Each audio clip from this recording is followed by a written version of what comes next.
What happens when everything you were taught about love, identity, and who you're supposed to be begins to fall apart?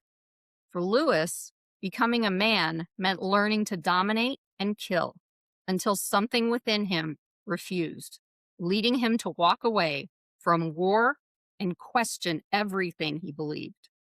For Paula, early separation, immigration, and childhood mistreatment shaped a life marked by disruption and survival. What they discovered through those separate paths didn't just heal their own lives, it redefined what it means to love, belong, and live as if we are truly one.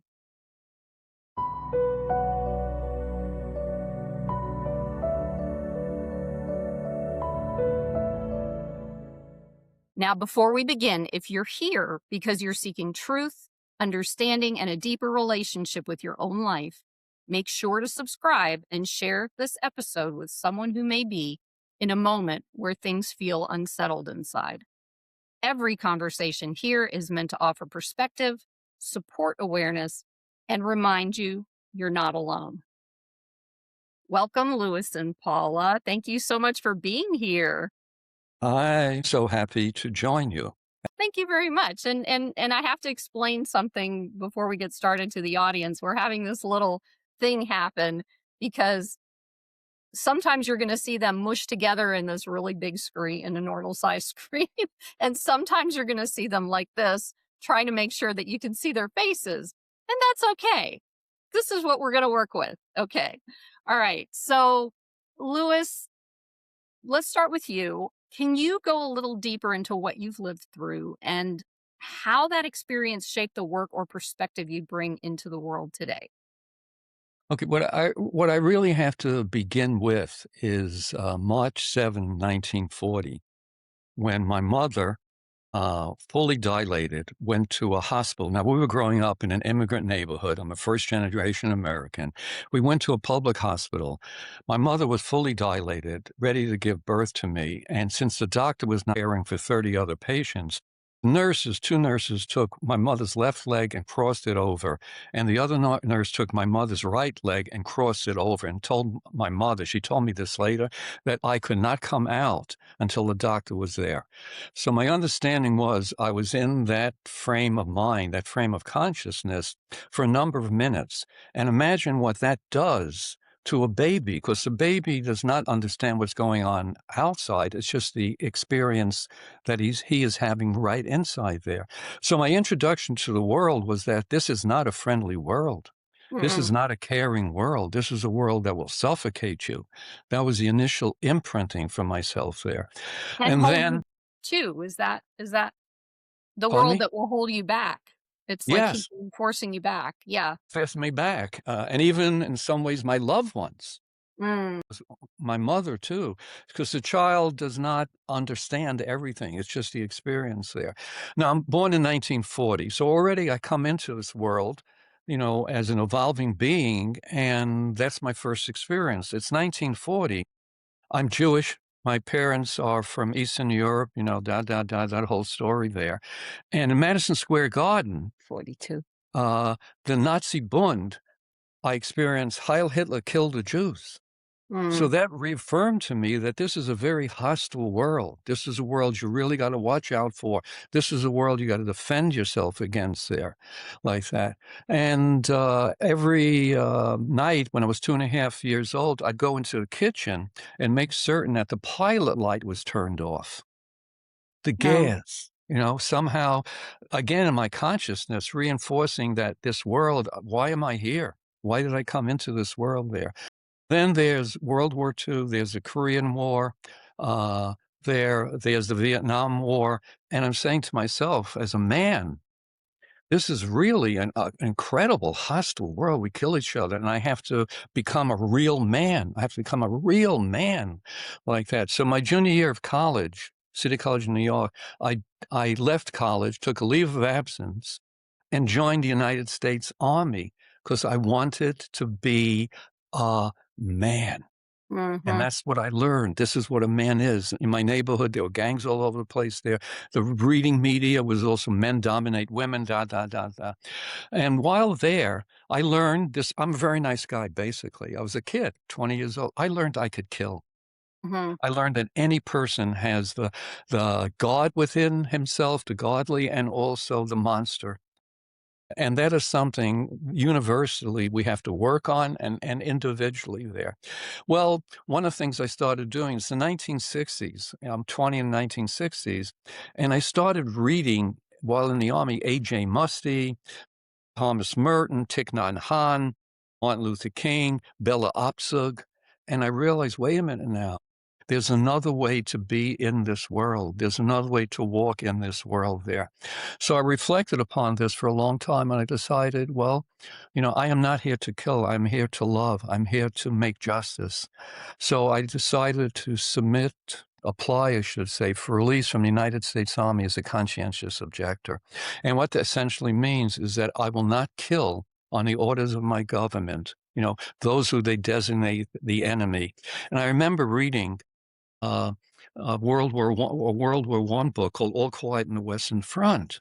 And there's an incredible chapter there where I think an American or British soldier shoots the enemy, and then he walks over to the person and takes out his wallet and sees that enemy is a father, Mhm. okay, or a Absolutely. child. Yeah. And that's a human being there. So those readings and thoughts really affected me. So I Mhm. applied for release as a conscientious objector. I was one of the first to apply, so they just let me and about 30 others out, and then the clamp came down there. And I also learned from history that during the Revolutionary War and the Civil War, if if there was a draft and you were drafted, you could buy someone to go into your place. Mhm. You could purchase someone to go into your place there. And I said, well, if my body is not going to war, then my money's not going to war either. And I became a war tax resistor. I refused to kill. I refused to pay for someone Mhm. else to kill. I was facing up to 3 years in jail and a $5,000 fine. And I said, if I'd come home with medals, and my two other brothers were in service, I'm not denigrating the service. If I came home with medals, I'd be honored. If I came home not wanting, as I did, to kill, I could go to prison there. Mhm. And that just connected me with a whole array of people I had never known growing up as in my neighborhood in New York. People who were spiritual, people who were working for justice, freedom, women's liberation there. So that opened me up, and I became involved in a whole different community. And I found that in order to really foster your individual growth, you have to be with others, okay, others who have other perspectives, who, when you're going through a challenging, difficult time, a questioning time, they're there to support you as I was there for them. And I then Okay. decided Mhm. to teach. Mhm. And I've taught for the last 48 years in alternative school in Harlem, New York, a suburban high school, and Columbia College, Chicago. And on my underlying theme is, how do you wish to walk in this world? Who are you? Who are you really? Listen to your inner voice, listen to the teachers that are out there, and decide for yourself, not through culture, religion, or parents. Who are you? How do you wish to walk in this world there? And most of my courses had that as an underlying theme. And now, I think I've said enough right now. I'll go to Paula, and we'll Hey, come no, back. I that try to was be as very concise as possible. yeah, that was you did good. You did good, Lewis. And that was very powerful. And so before we get to Paula, I want to just bring some things up because listening to you, for me, these are things that touched on me my whole life because I was born in 1964. Okay. And my family is from the Eastern Bloc in Europe as well. And my mother was born in 1932 and she was 6 years old when World War II started. Warsaw. Yeah. So I have these energies within me. I've always had this openness to the culture. Like you said something that was really important of connecting with individuals or connecting individual growth to gain that is to be with others and learn their cultures. And I was born in Germany myself. And so I've Ah, always had this like yeah, open yeah. energy of knowing other cultures and knowing other people. And I was also here's where everything goes so parallel, right? I was also in the army for 8 years, Okay. but Well, not when you were in there. So it was a whole different ball game, right. Well, right? yeah. So Oh, wow. so what I want you to share though with this piece is I think the biggest thing that I picked out, like I'm starting to meet a lot of people in this love justice realm. And I even have a client that wants that talks about that. But she's a little younger than I am. So the good news is for those of us who are like us, not an us them thing, but who are similar, having similar energies as we do. They there's this awareness that we have. And the one thing that you said that's so important that I think, and I just want you to touch on this one thing because we have two of you. So Right. There um are two of us. there are two of you, and you're one at the same time.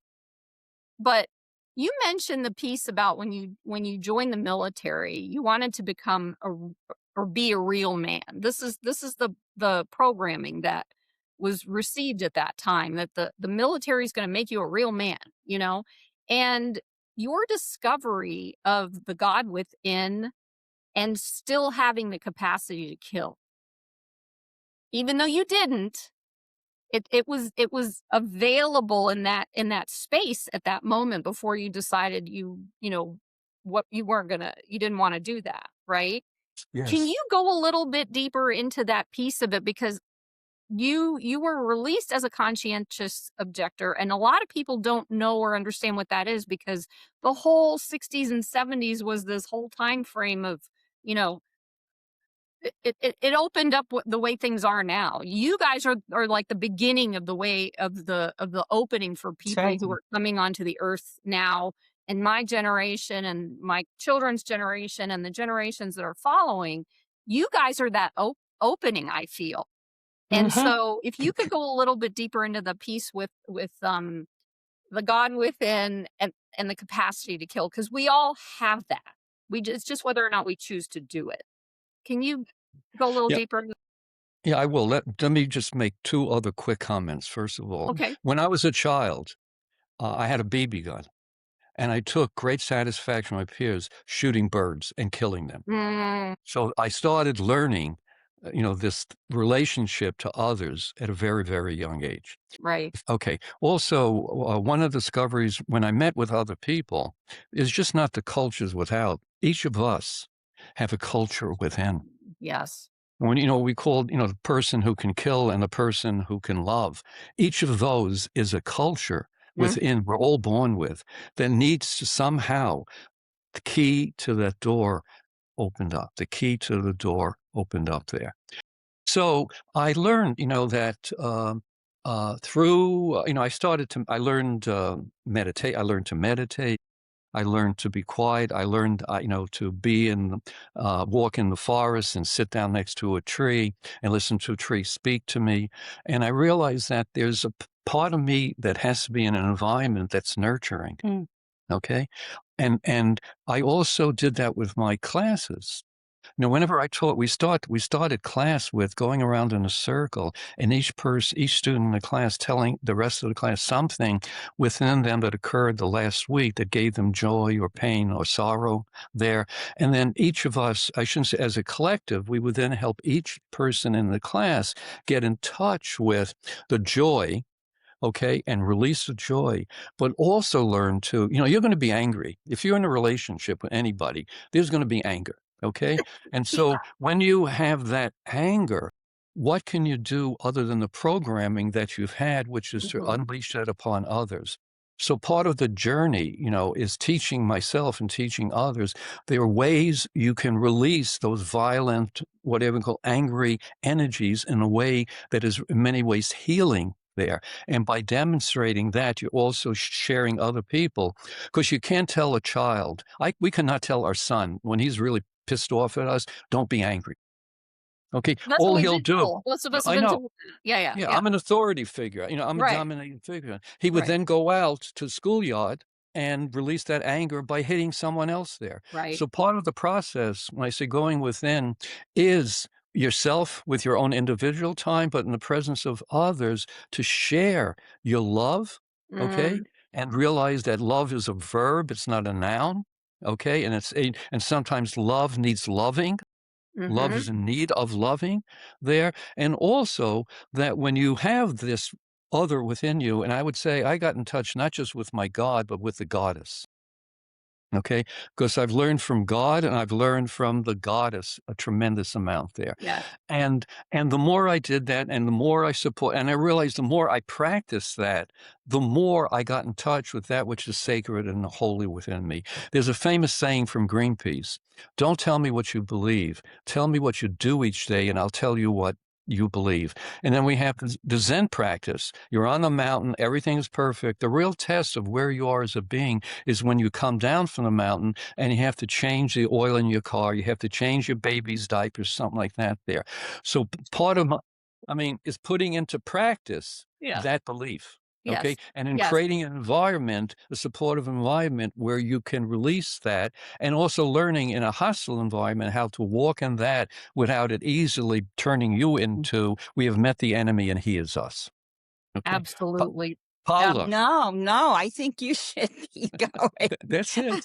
Go, Miss Cofresi, Well, hold on. Mrs. Hey, I'm Cofresi. writing this down because I forgot about that line. We have met Record. the enemy, and it That's from is us. Walt Kelly's Pogo. Walt Kelly's Pogo. That's the name of the person who said that? Walt Kelly is a cartoonist, and the comic strip was Pogo, Pogo. Pogo. Okay. Okay. Wow. That's, Wow. you're validating all these things that I've like thought about Is my that whole yeah, life. And I love talking to, hey, what, Paula? no, I think you should just keep going. Oh, No, no, no, no, no, Paula. no, Just No, no, no, no, no, no, no, we're no. not like that. No, because we have a combo thing here. We've got Yeah, the we have divine a combo masculine and the thing. divine feminine. So you can't get off that easy. Paula, Sorry. Yeah. Paula has a fascinating story. So Okay. yeah, so this is very powerful because I think the younger generations absolutely need to hear stuff like this from the people who elders. are The in the elder generation who have experienced and learned from this stuff and were intentionally like if it wasn't for you guys we would not be here Yeah, where we're yeah. at, yeah, in an understanding because there's the challenges and the understandings are kind of running with each other, and having someone like your generation to share this kind of stuff with us because that's where it all basically it came to light is the best way I could say that. So, Paula, here we go. You ready? Sure. yes. Well, I'm going to ask you the same question. Well, Yeah. It's well, easy. yeah. So, can you go a little deeper into what you've lived through and how that experience shaped the work or perspective you bring into the world today? Well, I think that like many people, I went through some really hard times prior to being 6 years old. Mhm.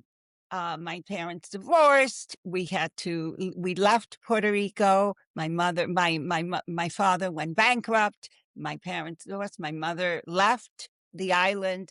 I came along with her. Then we had to come back. I had to be left with my aunt and her family. And that was of some very, very difficult times for me as a child. And I had to really move into my resilience at age 3, really pull in all of my intelligence to be able to get on top of what was going on. So I joke and tell my friends that I was a psychologist at age 3, diagnosing all of these adults who were misbehaving around me. That sounds like Uh, you were an empath, Paula. yeah, Yeah. absolutely. You have to what? Mention color. Yeah, of course. Okay. So, and of course, the big thing, Lewis just sent me a little note. The big thing is that I am dark. I'm the darkest one in the family. and my aunt's family was all white. My cousins are all, one was blonde, another one, and I'm the one who shows the African ancestry in the gene pool. And Mhm. that was not okay. That was, Puerto Ricans are very, very good about covering up. We all think we're white. I was raised in a family where everybody was white, they say. Okay, so it was used against me. I was told that I was black and ugly as a 3, 4-year-old, and blah blah blah. So that was really a difficult time. And then, but I see myself. I attached myself to the farm, the land that we were in. I spent that time on my the family's ancestral land, and I attached myself to the growth of all this beautiful, the food, the all the flowers, the produce, all this. I became very aware of what was growing around me, the earth under my feet. I mean, it was just it all energized me. So I learned that nature had something to give to me. Okay, then I go to New York, and in New York we finally end up in the Bronx, and it was a wonderful. I had a great experience in New York. I was raised in a fabulous neighborhood. I learned the community of friends. Would you believe that at 80, I talk to my childhood friends to this day? Wow. We are connected. The Simpson Street Girls, that's a train station in the Bronx. The Simpson Street Girls are connected to this day. Okay. And that is really wonderful that we stay in touch after many years of not being in touch, when we were raising children and marrying husbands and everything else. So anyway, I went to great schools. Oh my God, in the Bronx, um, and Who uh, knew? and yeah, and I went to I went to an art. I knew I wasn't going to go to my neighborhood school. I'm not going to mention that, but I did go to high school in Chelsea, in Manhattan, in New York, and I went to an art high school, and it was so wonderful.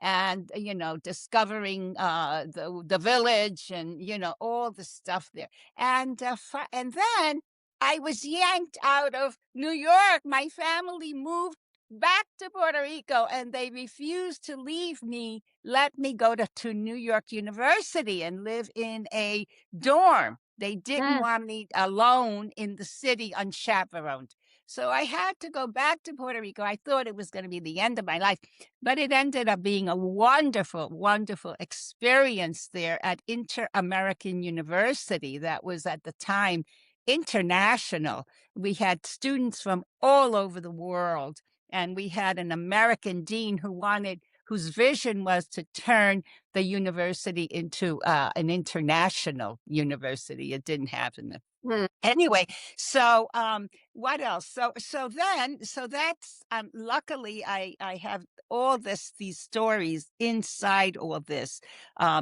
put together in my books, volume 1 and 2 of Bomba Spirit. But the other thing that What's the name of your books?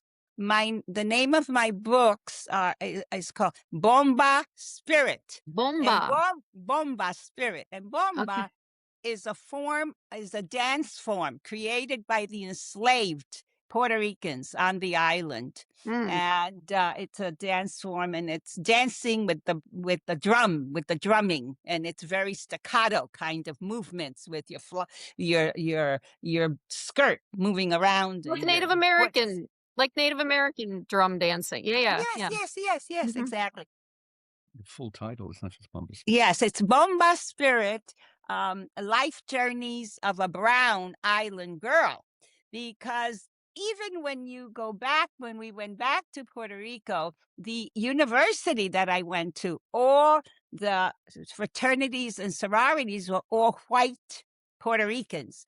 And I was there at my freshman year, some of the New York-Rican girls decided, the upperclassmen decided to start the first integrated sorority on campus. It was a scandal. I mean, we appeared in the newspaper. It was a scandal in this little town. And, but what an incredible experience. Guess what? I am in touch with these women today. These This is women the that became, Simpson Street girls, or this is the other, no, this this is is the other group? the sorority group. The The sorority girls, sorority okay. group. The And they, scandalous. yes, and we were Puerto Rican of different colors, Puerto Rican girls that looked like you, that looked like me. We had American girls that were considered fast, but we rushed American girls, and we had girls from the Caribbean, from Mm. St. Croix, St. Thomas. I mean, we were a scandal, a scandal. And that was another wonderful community. I have learned that we have to create community. Definitely, this served me very well when we came to live where we live now, which is Evanston. Is supposed to be a very diverse community, but you know, the block that we live in, we have never been invited to anyone's home on the block that we live in, you know, and we're made invisible. It's like we don't even exist, which is wonderful because it gives me a lot of time to create my community, you know, Right. because I was told you're there to heal. You're there in Evanston to heal. You're not going to find community, but you are going to create your own community. And that's what I've I done know. all these 40 years here. And, but I learned that in Puerto Rico as a 3-year-old. I learned to do that, and definitely on Simpson Street, definitely back in college. And then when I came to Chicago, following my first great love, where I had no relatives here, no one except people that I started Yeah, to we meet. do things like that. Yeah. But Yeah. the other thing that's very special about me, along with my luck, that I mean, it's been a hard role, but I've been very lucky, is that I had an incredible mother. My mother, once I reunited with her, she became I wasn't left in Puerto Rico because she was being negligent or whatever. Although there might be some part of that, of course, but she became she became my first spiritual teacher. And not be and she would tell me. I mean, she taught me every morning when I woke up. She would ask me, "What did you dream?" And she would interpret my dreams. And I mean, it was a lifetime training of remembering my dreams, which are very significant. And she also taught me faith and hope and the magic of healing. She was a tarot card reader, and I always wanted to read tarot. She says, "Oh, no, no, no. You're not a tarot card reader. You ask your guides to give you information in a different way." And you know what? I did that. I always did what my mother suggested. I did listen to my mother. I listened to the elders always. That's a whole other thing. I always listened to the elders. And she would tell me, "You ask your guides to give you information in some other way." And it's true. I learned to download. I have what I call download. I That's what have I these call it. downloads. I know You what know, that is. Yes, Yes. yes, yes. And so that's that. And my mother, she taught me a tremendous amount. She taught me so much. But she also taught me to respect elders, so that throughout my life, elders have really had an impact. Because not that I went out and said, "I want to meet another mentor." A mentor would come. A mentor would come and open a whole new path to my life, at different times in my life. Anyway, so what can I tell you? Sometimes the things my mother would say, "No hay mal que por bien no venga." There's no bad that where some good doesn't come. So, I had to learn. I was forced to learn. Did I know what I was going to be doing? All I know is that I was like a little research person all the time, getting information, finding this, writing things down. I was always writing. I was always reading. Oh my God. Once I broke the English code, I became an avid reader. I would go to the library and bring back books that I didn't even understand. A book on Mao Zedong, a book on Federico Garcia Lorca. I mean, this is, I would come home and lay them all out and then look, and I learned a few things, Anyway, so I How can did you just, become a social worker? oh, so he's asking me, how did I become a social worker? Well, Well, let me ask Oh, you this yeah. question because it may lead to that question. I'm curious. I'm curious about this part because Yeah. now we know what you do. Um, but how did you heal your early childhood trauma? What helped you to Oh, move towards becoming a social worker? that is a very good question. And uh I I came to Chicago. I started here because I had a Jewish mentor, my second mother, and she said, "When you get to Chicago, you have to start therapy." And I said, "Start therapy? Are you kidding? Why do I need therapy?" She says, "Because you had childhood." That's the first time I ever heard such a thing. I had a terrible childhood. I mean, and she said, "Yes, yes, yes." And so she opened my eyes. I was in a defense, I was defending myself. Everything was hunky dory. No, she said, "You have lots to offer, and I would hate for you to waste your talents like so many people do by just not getting the help they need and living under the radar." She said she's living on less than what you are really potentially capable of. So when I got to Chicago, I listened to my, and I was lucky to find throughout my early 20s, I found the best therapists. And I've also did, because it was part of the human potential movement here in Chicago, a woman came who had studied at Esalen in Southern California for 10 years at the feet of all of these people. And she came to live in Chicago. And I had the opportunity of doing a 1 year training with her. She was doing groups, just like Esalen. It was, I mean, everything, even the nude bathing at one time she did. I mean, she had a pool in her a pool in her townhouse in Lincoln Park. Would you believe that? And Yeah. she challenged us once. What is all this body shame everybody's got, and I mean, she challenged us. And I have, I'm a nice Catholic girl, but I challenged myself. I did go naked for about a half an hour, and then it was just too much for me.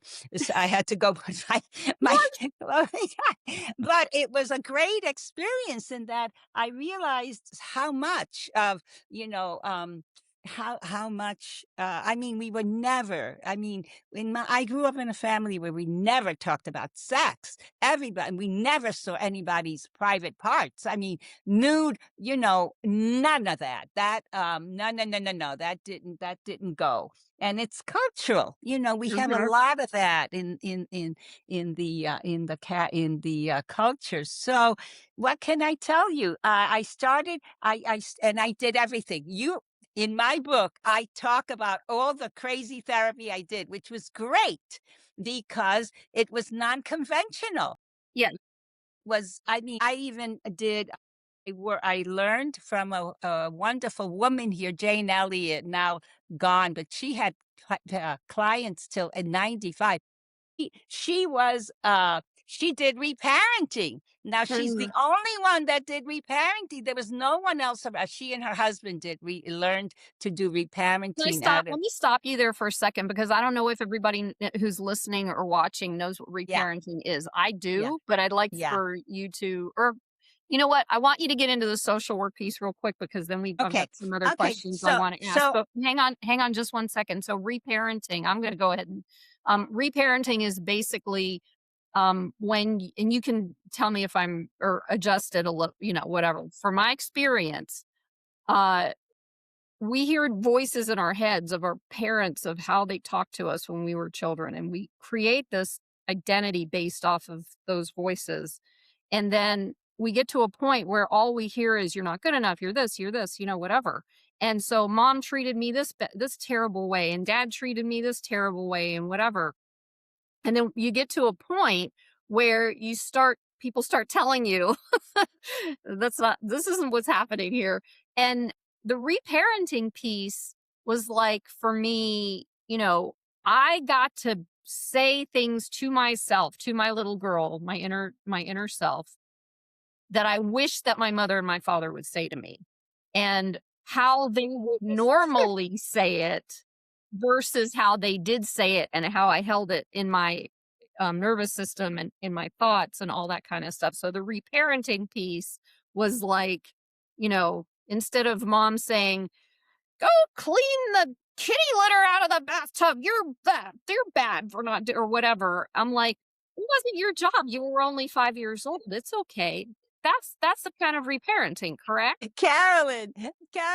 Is it Caroline or Carolyn? Caroline, yeah. Caroline. No, this is even more so. We had playpens, diapers, and pacifiers, and it was all done contract. You came in, and she had charts all over the wall, and Wow. people had to tell what time period of their life they're going to be working on, what developmental age, so that when you and where you wanted to be, did you want a blankie and a pacifier, or did you want to be in the playpen? And then if you were 2 years old and you were in the playpen, you would be with your pacifier asking the teenagers to take care of you and to tell you how pretty you were and what a nice child you are. So it was actually experiential.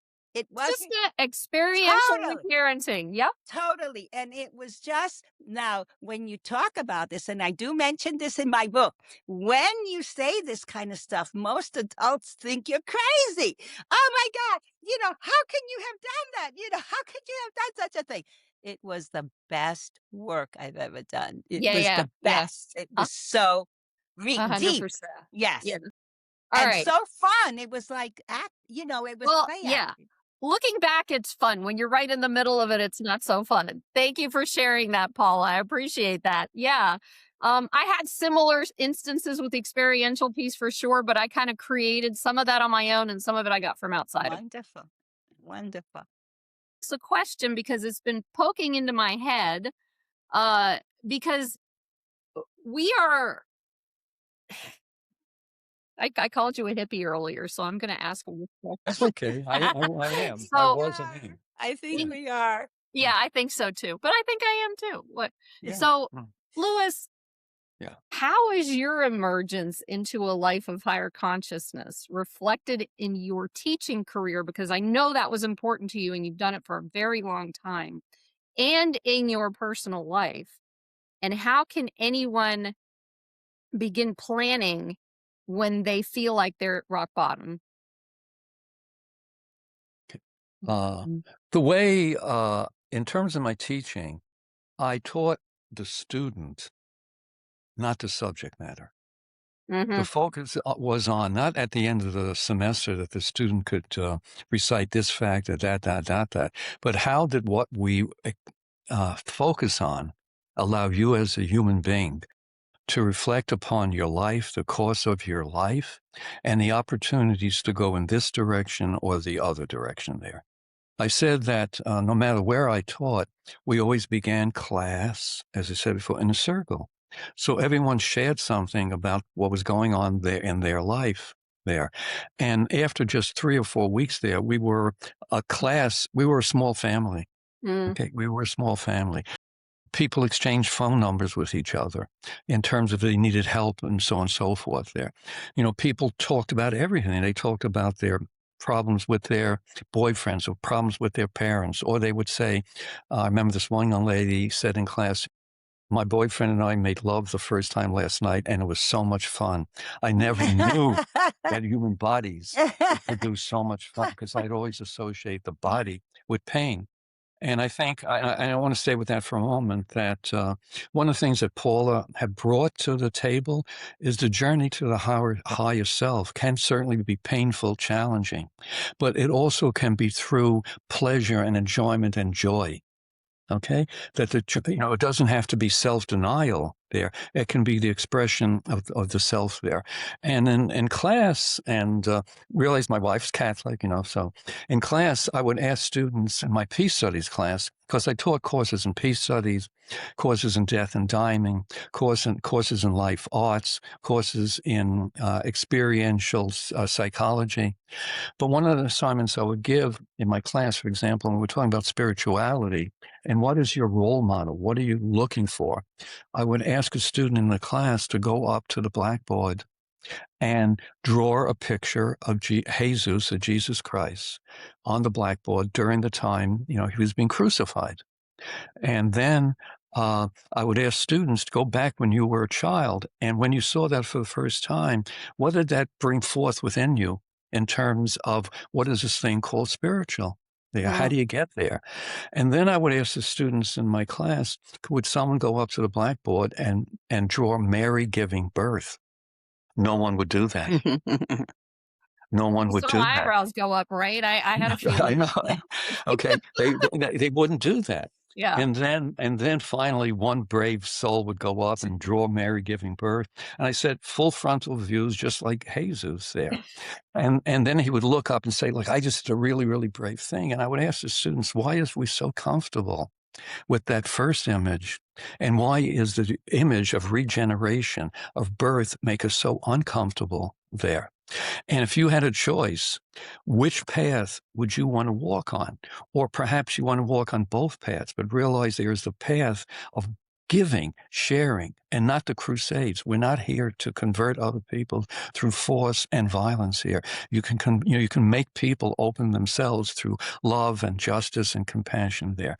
So that's been reflected in my teaching. And I still have students who are in contact. I've been teaching for 40 years. I still have students who that I taught 40 years ago. 50. 50 years ago, they're getting in contact with me and sharing with me there. Yeah, one came to visit us 3 weeks ago. Yeah. Wow. Wow. No, and so, and we stay in touch there. So I realize that the journey of a teacher is not just what ends when the subject of the class is over, but the journey is you're there for these people, through the rest of just as someone was there for you. Mm-hmm. Okay. And I think the students learned that particular lesson too. We were also, people hugged in class. I brought in massage therapists to class, and the truth is, for a lot of males, they didn't know what to do because if it was not sexual, and they learned that the body is we shouldn't teach human sexuality. It'd be human pleasure. And they learned that the body can an instrument of joy, even not having to be sexual, stuff like that. I brought in people who taught meditation to my classes. I brought in students had a yoga class in my class, there. I brought in people who taught death and dying. I brought in a good friend of mine who at 18 years old had gone to Vietnam and killed 5 people.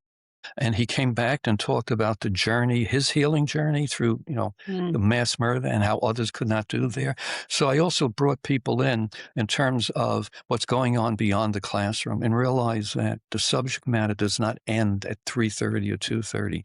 And a lot of students go home and talk with their parents. And the idea was, I did this, I'm a spark, you did this, so and so forth there. And then the other element was, at times, Paul and I taught classes together. And without saying anything, we were modeling. Mm-hmm. We were not only modeling, like Mr. and Mrs. Love could not get married because one was black and one was white. When we got married we wanted to get married in 1979. We went to a Catholic priest. He would not marry us unless I converted. Okay, we went to a rabbi. He would not marry us unless she converted, because in Jewish woman, we were lost because we wanted a spiritual or, a Ceremony. God ceremony. So someone told us about a Buddhist priest temple in Uptown. We went there. We walked in, and the he asked us, the monk asked us, "Why are you here?" And I said, "We wish to be married." And he said, "Oh, you are bringing love into my temple? Thank you. You have now sanctified my temple with love." We share that in class, so on and so forth. They're about the journeys that we go through and how you deal with the fact that things don't always work well. But you can't just work in the spiritual realm. You also have to work in the practical realm. And the practical and the spiritual are really one. Yes, thank you for saying that because I just got done reading something in a book that is about Anna and the voice of the Magdalens, Mm-hmm. um, where she's talking or they're doing actually a hypnosis thing where they're bringing through different people from that time frame or different parts of that time frame when I call it Yeshua when Yeshua was around, or Anna is Yeshua's grandmother, and how Mary, his mother, actually the truth about what happened. They're bringing out these little things little by little. But anyway, so last night when I read this one piece about what you're talking about with the sexuality, it's like in the West. I'm just saying it that way. It could include Sure. something else, Yeah. but I don't know.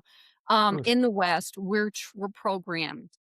Men are programmed that it's all about sex. It's all about penetration. It's all about Right. Yeah. power and taking Mhm. control over another Mm-hmm. being, regardless whether you're at war or you're making love to somebody.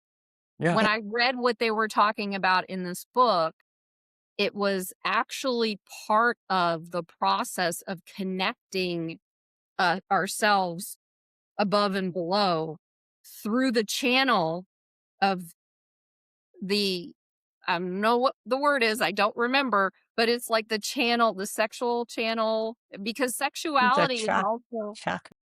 yeah, but sexuality is also creative. Oh, yeah. So what we've been taught to believe about ourselves and sex and sexuality in this country, in the West or whatever, blocks us from our connection with the greater, the Yes. universe, the source, whatever you want, and the earth. It keeps us like in this place where we don't know. We want to be up here so bad, but then we can't connect ourselves. And keep in mind that the base, the first chakra, is connected to the earth. So when we disconnect all these chakras and we disconnect from who we are as sexual beings, and we're told in Catholicism that it's a sin, these things disconnect us from everything, including ourselves, and doesn't allow that flow to go through. Both of you, give me an idea of what you would say about that, because I found that very fascinating and true. Paula? Never experienced, No, you but go ahead. No, true. you. No, Go I ahead. don't know what to say. Yeah, of course you do. You've worked on Well, the chakra of sex or pleasure, or you know what's. well, again, it's it's one of the things that I learned in my trainings through the years was massage. I mean, we getting massage and opening the body. I think that's what I really worked on, was opening the body, and that includes for women.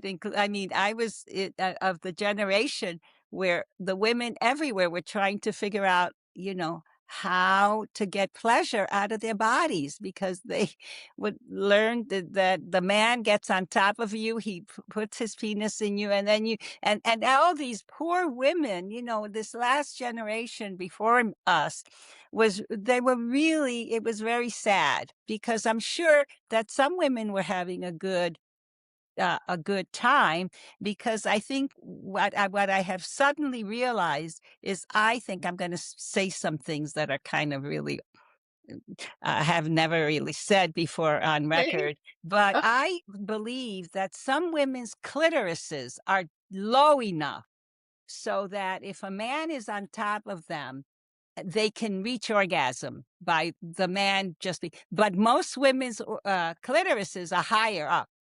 And these women have to really work differently, Mm-hmm. have to really work differently. And I had one of my teachers, that woman from Esalen. She always said, before you sleep, before you have sex with anybody, remember to masturbate and have your own orgasm, because it's never guaranteed. It's not going to guarantee that.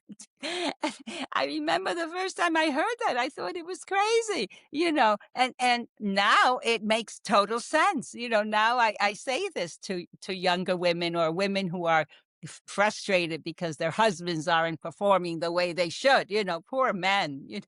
And Yeah. we Is have there a part that goes beyond, though, the actual sexual act? Like, as humans, we are Well, there. connected, and there's a Oh, piece that absolutely. reconnects us to. That's the part that I'm Uh, I'm looking Of at course, as but well. I think that has a lot to do with, well, first, looking at sex as a sacred, with its sacred aspects. And I think that if your body is locked down, you're Mm, not going to have the energies moving through, I think. And okay. that's, the beautiful times we spent on Maui, Lewis and I, 36 trips, 29 summers. And when we were totally relaxed in this beautiful environment where we could make love and outdoors. I mean, imagine that. I mean, that really opened it. It really served to open us, and you could get there. But the way so many of us have, it's just very methodical, Hmm. We and were without, crushed, huh? especially as women. We're supposed to be there to receive only, or Yes, receive from what the man was getting, yes, not our own absolutely, reception of absolutely. the, I guess, Yeah. tantric. I don't know if that's the right word to Yes, I use think in this, but yeah. absolutely Yeah. tantric. But we don't know anything about, Mm-mm. men don't know anything about women, and women don't really know anything about, we really know so little, because We know a I little mean, about ourselves. because we don't Sure. talk. We Right. don't Well, talk. right. Now we do. We we're Yeah. always Well, talking. We're yeah. always talking. This could go pretty deep, and we don't have a ton of time left, but I want women to know that when you get to know who you are, know yourself, and connect yourself to you know, the Absolutely. ethers and the earth, then you Yes. get to know what you're looking for, and the person who comes to you in that way also knows it, and they know how to be that. And this could be a whole Yes. nother conversation in and of itself, Yes. because we could be here for days with this one. Yes. But And the body does talk to you wherever yeah, there's pain, the chakra of your throat. You need to develop a voice of your own, all kinds of right. pains. The pains are watch your pains, listen to your pains. Right. Right. Lewis, was there anything you really quick wanted to kind of end this part with, and then we'll move on to the questions I yeah ask all my guests? yeah I want to enlarge on something Paula said, okay? Because it's Okay. true. We At need the our male essence, version of this one. okay, at our essence, we're energy. Okay, we're an energy form that's been encapsulated in human form. So Yeah. there's this energy, and energy is a voice that transcends all barriers. So at times, when, for example, we were in Maui and we were making love, okay, and we release an energy force, what happens? The coconut trees are starting to release an energy force. Okay. All the foliage is releasing an energy force there, because we've told them, we're speaking to them, not in a foreign language. We're speaking to them in this incredible energy that manifests in all life forms there. Yes. So we'd be walking in an energy field Yeah. beyond ourselves and realizing everything on earth is interrelated. Yes. Okay. Yeah. Everything on earth is a web of existence. Okay. And there's opportunities to release a thread of that existence, which realizes we are one. not Mhm. just with each other, but we're one with all life forms on the Mhm. planet there. Mhm. And Yes. one of the ways, I mean, to experience that is to release this, and and there are other to release this Yes. incredible energy that exists within you. And that's why I said before, when we were dealing with sex, no, we were dealing with the human pleasure. The body is pleasure, like that. And this is why we need vacations. When I did family therapy, I always had those couples go on vacation. Yeah, yeah, yeah. That makes sense. That Okay. makes Okay. sense. Okay. So, Go ahead. It's wonderful. your time. My time? Okay, cool. I want you to. So what is one thing you would offer someone who knows something isn't right in their life and doesn't know what to do next? Lewis?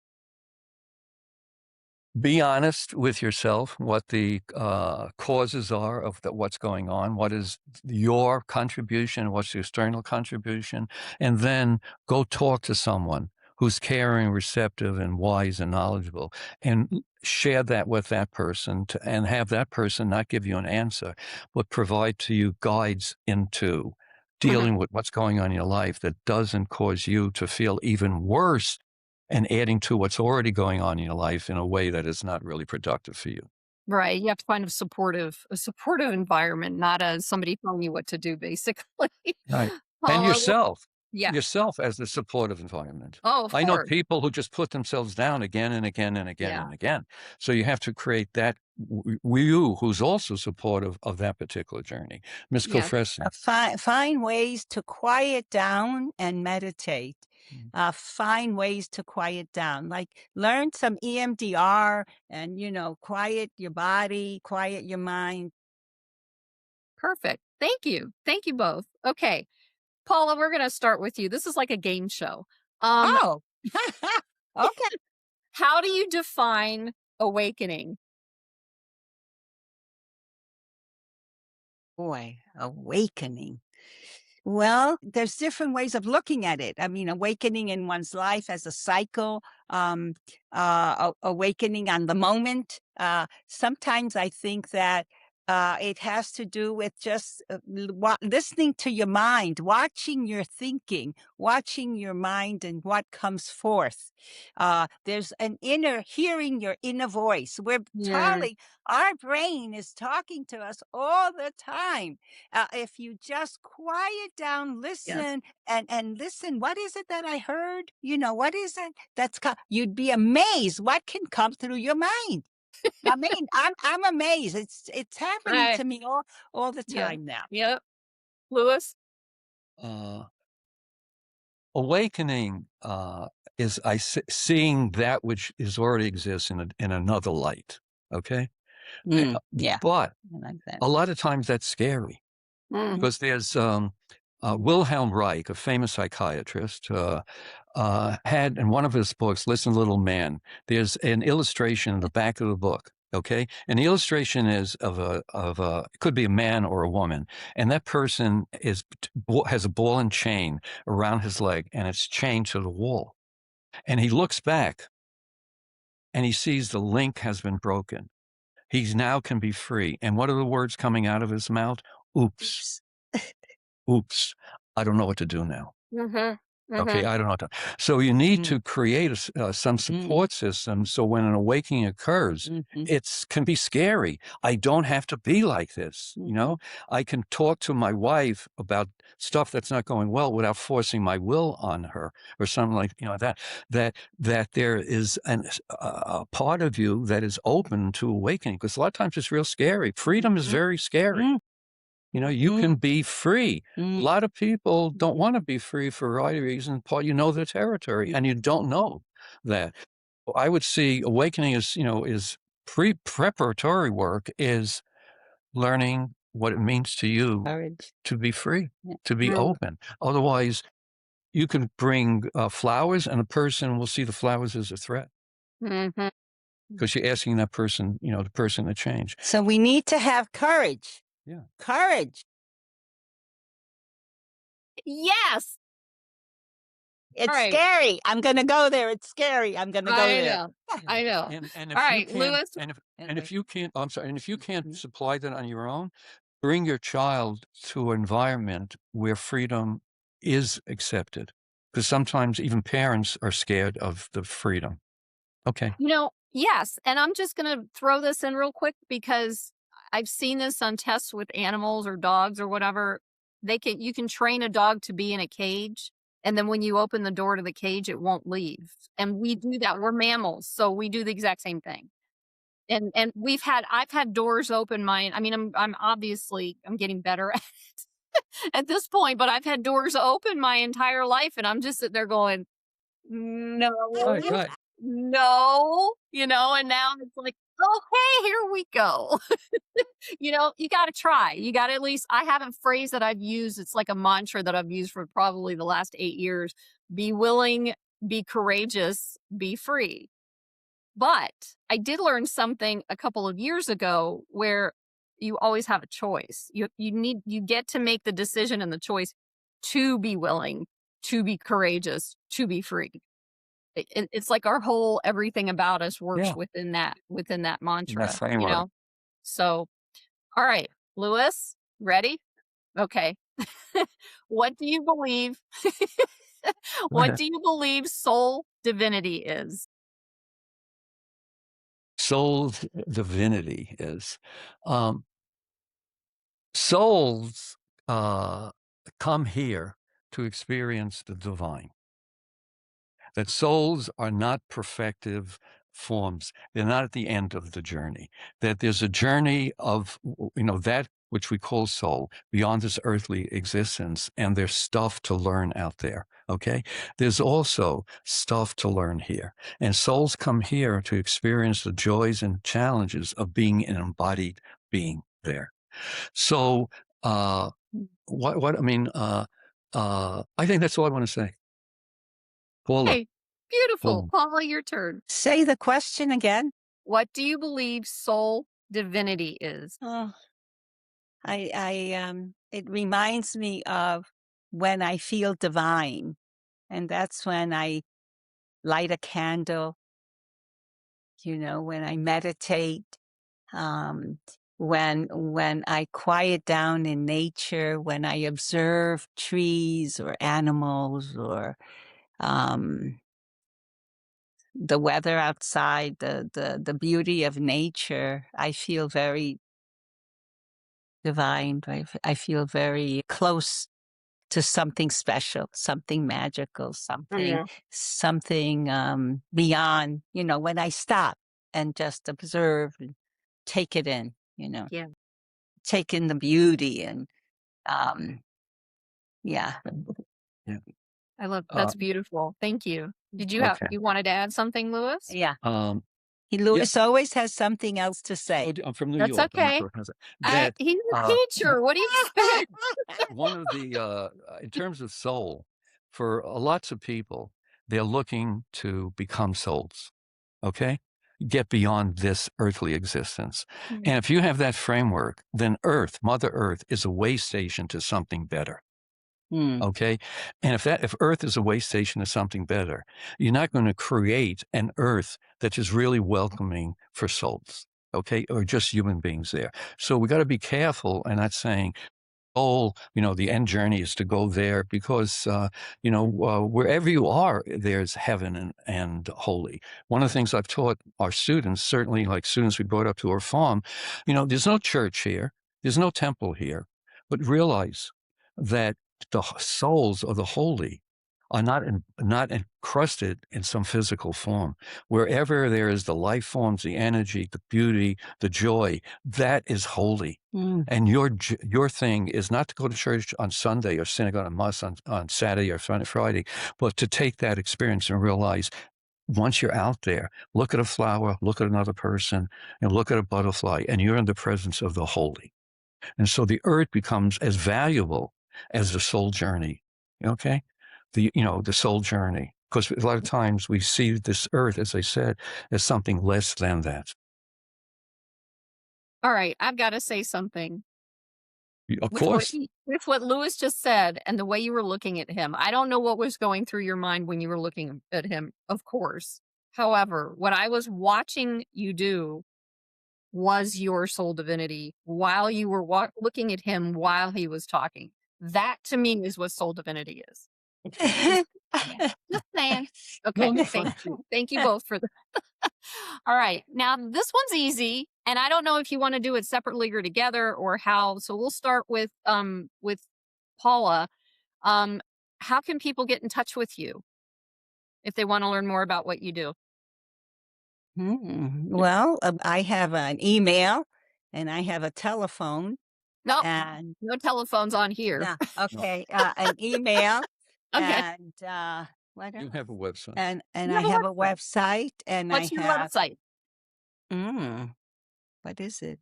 I can't remember. Okay, if you can't remember it, I have it, and I will put it in the Okay, description. great, We're good. great, We're great. good. But the other thing I want to say that I was thinking about is that something that Lewis said earlier on, and we talked about this whole thing of creating community is very important. And our home, what we've done is our home represents. We do a lot of things in our home. Our home is like a center where people come and we have different things happen. Like Lewis, we started a story group that meets once a month, and it's an incredible group. It's phenomenal.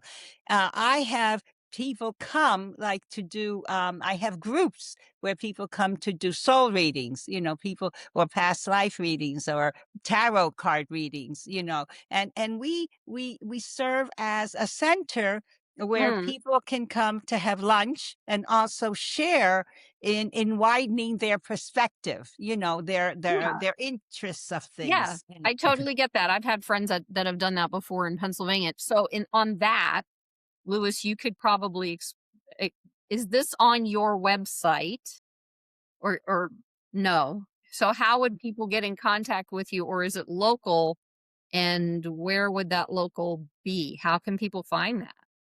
Fine. What, the storytelling? The storytelling, Well, The the story. a community, whatever you're community. No, bringing Yeah, together as a community. Is no, that we. something that people can we Okay. do different find? things. We have the storytelling group and the other, the past life readings and so forth are really local because we want it Mhm. to be experiential. We just don't want Of course, too right. often. I've had a reading or something like that, and I leave it, and there's really more for me to talk about, and then there's the Yeah. next appointment. So when we have this, there's also time to talk, so on and so forth. There, Paula has her email. Paula does have 2 websites. All of this stuff is talked about on her 2 books on Amazon. Okay. Okay, Okay. people can go there. For myself, there's my email, but I also have a number of YouTube videos. Nice. Okay, and Okay. Oh, and there's a YouTube video done by students of Paula and I. oh God, it's wonderful. So, okay, Okay. it's on the YouTube video. Okay. Okay, Okay. So and that's we'll just basically okay. go ahead. That's it. Okay. So we'll I have just go ahead and put it in the description okay, Okay. and I have because you I did have send me some links to something. I just want to okay. make sure I have all of it. Okay, and I have 3 I have published 3 books too. Yeah. So yeah. Okay, which It'll tell all be in there. okay, We'll everything make will be in sure. there. Okay. Okay. Let's see. I can't remember who's next. Let me go with okay, Lewis is Lewis. next. What was the Is there question? anything else you'd like to share with the audience before we wrap up? Yeah, that, Paula and I, past November, celebrated our 46 years as a married couple, okay? Okay? That's What? impressive. Let me well, Yes. yeah, that Yes. for most of our students, that is just incredible, and what they Yeah. love is they see when Paul and I are in the class together, and it's taken a lot of work, let's get to in a minute there, they see 2 people not only still love each other, still like each other. And Mhm. for many of the young people, it is a model that they don't believe there. But we also share with them, Paula's been married before, okay? I'm her 3rd great love. Paula is my 4th wife, okay? I had to go through past experiences and face, not just the joy, the incredible pain that causes when you lose your love, but also realize that within me, there was a lot of work to do. Okay. Mhm. And we've been married for 46 years because we recognize in any relationship, there's going to be joy and ecstasy, there's going to be pain and sorrow and hurt there. And that you have to find ways to work through that. Otherwise, you're not going to make it. And if your ideal of a perfect relationship is no pain, no hurt, No. don't ever get in a relationship. Not do it. And I mean, as someone said, Absolutely. I mean, it's the I've had some price you. practice too, sir. I'm sure it's the price. It's the price that you that you pay. Right. The price that you pay to have the opportunity to Yeah. she and I to be together for this journey, and we have bought our burial plots on Maui. Yeah, we know Of it. course. Okay. Right under the coconut tree. Well, we're closer to the ocean, and Okay. we've already because we wish to, and our ashes are going to be put together in one place, which we consider Maui our spiritual home for a variety of reasons. I picked that up. I picked that Okay. up. I All lived right. on Oahu for a little while when my ex-husband was in the military. So yeah, I think I went to I don't remember if I went to Maui or the Big Island, but irrelevant. But yeah, and that's I think that when people see a couple like you guys, they think, oh well, it's just easy. We got it. I mean, I'm pretty sure that there were lots of things that you had to deal with within Oh my yourselves God. and with each other to grow through everything to even get to 46 years. Yes. Because it doesn't work any other way. Yes. And one of the Paula is 80. I'm 86. Okay. We both know that our life is coming to an end. Okay. We're both aware of that. And that impacts on you in many, many ways there. We don't know anybody who does not have a physical, emotional, or mental ailment in our age bracket. Okay. Mhm. So one of the real challenges as you're older is to not put on the other person all the stuff that you have to deal with that's frustrating you, that's frightening you, that's driving you crazy. Because it's easy as an older person. I've seen who put their pain, misery, and fear and challenges onto the other person rather than work it out there. So it's an older person brings, just like being an adolescent, brings a whole bunch of stuff, man, that's going to be part of the journey, and you have to learn to work with that and release it in a way that does not harm the other person. It's Yeah. easy, see, we always say, you always hurt the ones you love. They're Yes, there. but the attitude is this, and this I learned from my mentors, is once I retired, every other day was going to be a party. And that is how I've lived from 60 to 80. I like that. Yes. I can see why you would say that too. I can see Yes. exactly. Now that was the answer to the question, or do you want to add anything else to it? What's the Oh, Is the there question? anything else you'd like to share with the audience before we wrap up? I thought that was pretty powerful what you just said. Well, I went back to my art. When I retired, I became a full-time artist so that I was constantly thinking of my art and just having such a good time with it. And then my women's groups, all kinds of trainings and my private practice. So you have to figure out how to bring pleasure, joy into your daily life. Absolutely. The other thing that I would add, I think 2 weeks ago, I went into a butcher shop here, organics, and the butcher, it was a former student, one of them. That's Israeli. And he said to me, these times are so hard, they're so difficult. And he said, what do you have to say to me? And I said, what Martin Luther King said, keep the faith. And keep Everything. going. Everything comes and goes. Everything Yes. comes and goes. And your Yeah. journey right now is to keep the faith. Yeah. You might not change. So the people who come before, after you, or your children can do the necessary. Don't kill the human possibility. But I want to say one last thing with What? that. Keeping the faith, you have to learn history. Study your history, everybody's history. And that explains so much. So much. Well, considering that we are living our history at this point, we have been doing the same thing for eons. And it's time that we understand that that has been going on for eons, and for us to be able to shift that first within ourselves and then bring it out to the world. Yes. Lewis? Yes. Okay. So has the other side of us. for eons, we have cared for each other, we have loved Yes. each other, we have shared with each other, and unfortunately, too much emphasis is put on, the negative side there. Yes. I once had someone teach a course on the history of nonviolence, okay? He brought in 4 history books with all the incidents throughout human history where people have resolved conflict through nonviolence, okay? None of the Like students music. Yeah, okay. Yeah. Okay, none of the students realize that the human journey has certainly been horror, but there's also been so much compassion, so much joy, so much justice. And you learn that through history. Because right Yeah. now, for young people, it's very difficult. But Yeah. I was there before, she was there before, your parents were there before. Keep the faith. Keep the faith. Keep Thank the you. faith. Thank you. Louis, Paula, thank you for sharing your journey with us today. You reminded us that when everything we were taught begins to fall away, something deeper has the space to emerge, Absolutely. reshaping how we understand love, identity, and what it means to truly belong. To our Beautiful. audience, I'm going to tear up here. That was a good one. To our audience, may this conversation remind you that there is another way to live and relate, one that honors the truth of our shared humanity. Thank you for being here with us on Awakening Soul Divinity.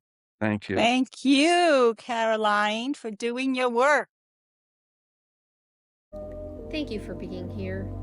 Click on one of the videos below to keep going on your healing journey. And don't forget to subscribe.